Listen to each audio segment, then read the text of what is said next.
O Maroon 5 fez a alegria dos fãs em sua passagem por São Paulo no último domingo. Com uma performance pra lá de animada, eles não economizaram hits durante a apresentação. A gente conversou com o Jess Carmichael, tecladista da banda. Vamos ver a entrevista?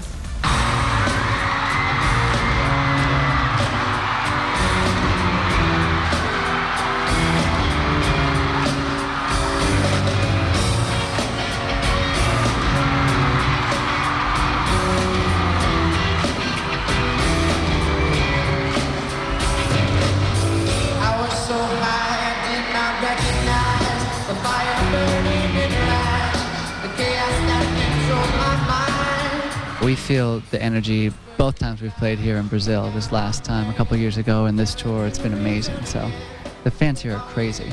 There's only one other place actually in the world that has crazier fans. And I'm sorry, Brazil, but you guys have second place right now because Korea, Seoul, Korea was the craziest place we've ever played. But we'll be back, so you know that's something to work for. Number one. I know you can do it.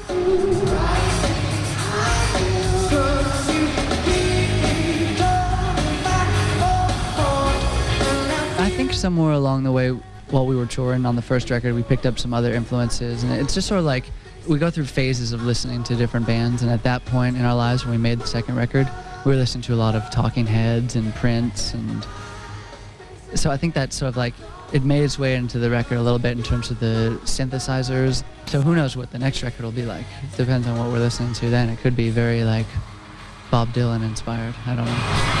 Sometimes you move so well, it's hard not to give in.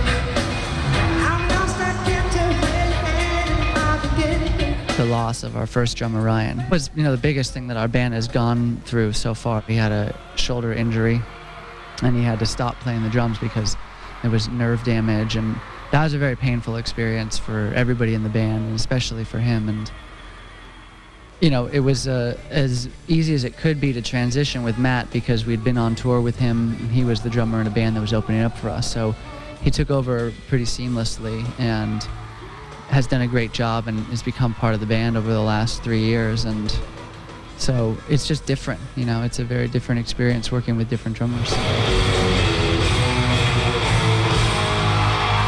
We toured all the way until the middle of 2005, and as soon as we were done, we went back to Los Angeles and we started making the second record.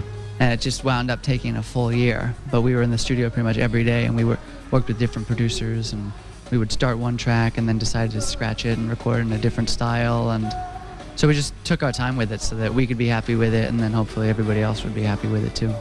Took all the songs that we'd recorded for the first 2 albums, and we sent them out to our favorite artists, and they chose the ones they wanted to remix and gave them back to us. And Questlove did something for Sunday Morning, and Swiss Beats did something for If I Never See Your Face Again, and Just Blaze did something for Makes Me Wonder. There's a lot of DJs and hip-hop producers that worked on it, and then we also had some bands from America called Of Montreal and Deerhoof, and they're sort of like indie bands, and it's all sort of all over the place. You know, there's lots of different types of artists that gave stuff back to us, and so it's pretty diverse, and it's a pretty cool record.